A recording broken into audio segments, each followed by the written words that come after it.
tama ang guhit na para sa akin. Pagdala ay nakipagsapalaran sa mga katatan ang pinagulan kaya naman check saga.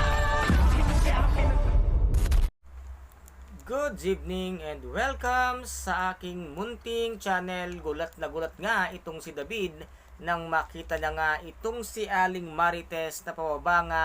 ng sasakyan nitong si Ramon Montenegro na ang kanyang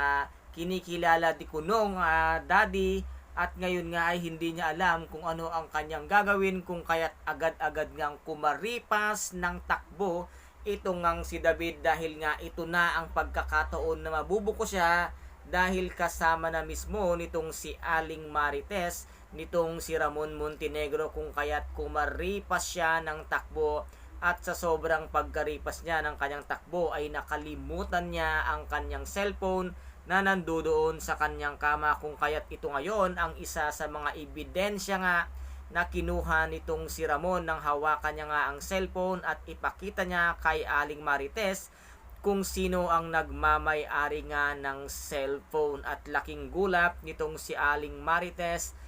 nang makita niya ang larawan nitong ang si David sa cellphone na ipinakita nitong si Ramon Montenegro. At dito nga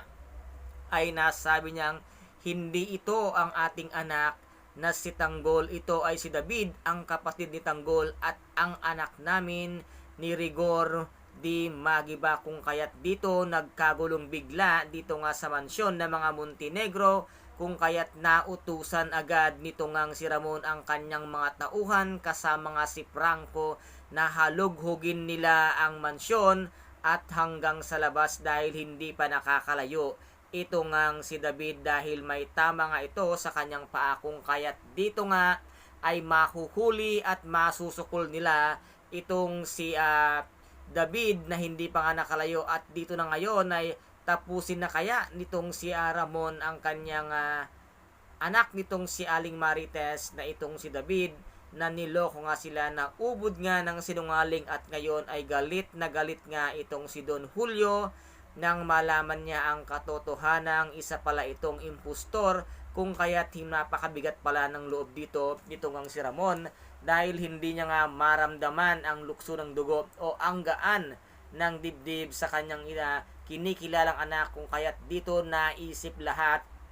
nitong si Ramon na walang ibang may kagagawa nito kung hindi nga itong si Olga na inampon nitong ang si Don Julio na itinuring din na kapatid nitong ang si Ramon Montenegro. At ngayon nila napagtanto na ang lahat ng ito ay kagagawan at isang malaking kasinungalingan na plinano nga nitong si Olga na ngayon ay nasa kabilang buhay na, kung kaya't ngayon ay naglulumuhod na itong si David at nagmamakaawa nga dito kay Ramon na kung maaari ay huwag siyang tatapusin dahil meron pa siyang pangarap sa kanyang buhay. Ano kaya ngayon ang gagawin at sasabihin ni Don Julio ngayon nga nabuking na at natuklasan na ng lahat ang kasinungalingang ginawa nga at pagpapanggap nitong si David sa mansyon ng mga